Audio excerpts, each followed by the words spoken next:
I'm starting in Adobe Bridge and going to make a series of images into new file formats. If I look at my Chapter 2 folder and click the little triangle to expand, you'll see I've got a Monterey aquarium folder. And there's some pictures of jellyfish. What I'd like to do is take the raw camera JPEGs and put them into Photoshop format so that I can make edits. I'm going to use some of these for backgrounds for a brochure that I'm working on. At the same time, the person I'm working with wants to view these, and I don't want to eat up their inbox or use some online service to send them the big original files because they're just proofing. They don't need my high-res data. So I want to make small, emailable versions of these to compress and attach.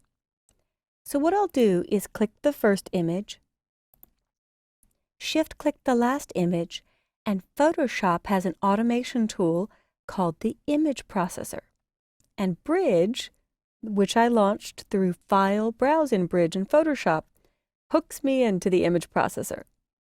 It's a script that's basically written for you. So under my Tools menu and Photoshop, I'm going to run the image processor with the images I want to convert to a new format selected.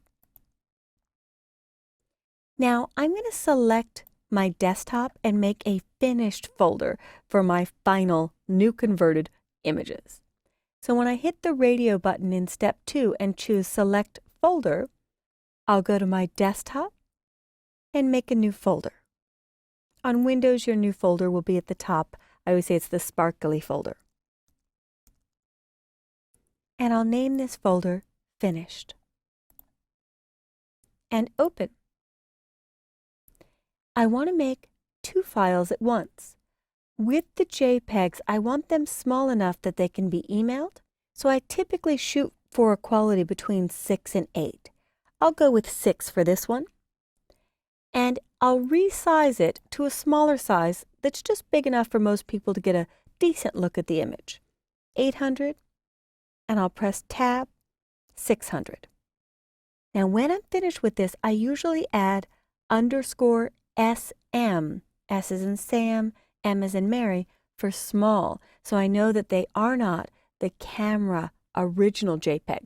I had saved as TIFF earlier today, but I don't need TIFFs in this case.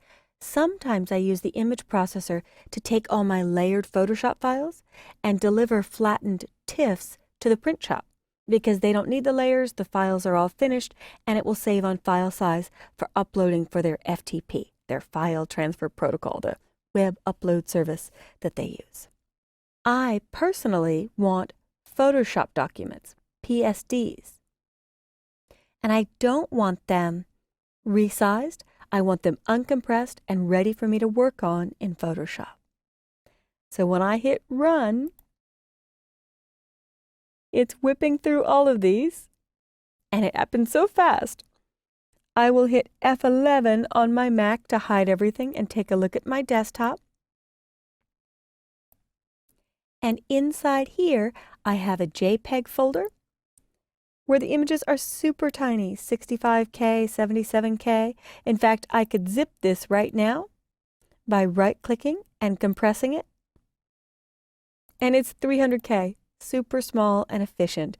I get a little frustrated when people send back and forth the uncompressed or raw camera files because it just eats up the inbox and I may only need to look at the image. So this is a kind thing to do.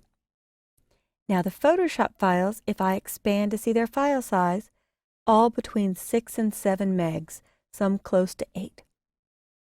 But to make sure I don't confuse these with the ones that came from my consumer class camera, I'm going to come back to Bridge, come back to my Finished folder, and into the JPEG folder, and select All again. Edit, select All.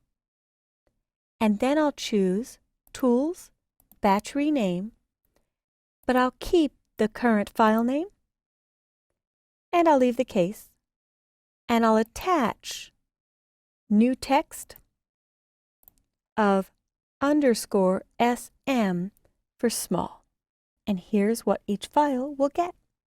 So when I hit rename, they're done, and I don't confuse them with the untouched original images from the camera. As a final note, if I don't remember what camera I owned at the time, or I want to see what camera model it is, in the metadata, metadata means extra data about the file stored in the file, you can scroll down and often see the device that it came from. So I'm going to expand everything. I could see that I took it because I attached the metadata when I captured the image. They were just iPhone images, not even a consumer class camera. So the iPhone 3GS, my last generation iPhone. Pretty cool just off of an iPhone. So that is the image processor, which is under Tools, Photoshop, Image Processor. You can convert to one of three formats, or all three at once, or 2 out of 3. You decide. It's an excellent automation tool.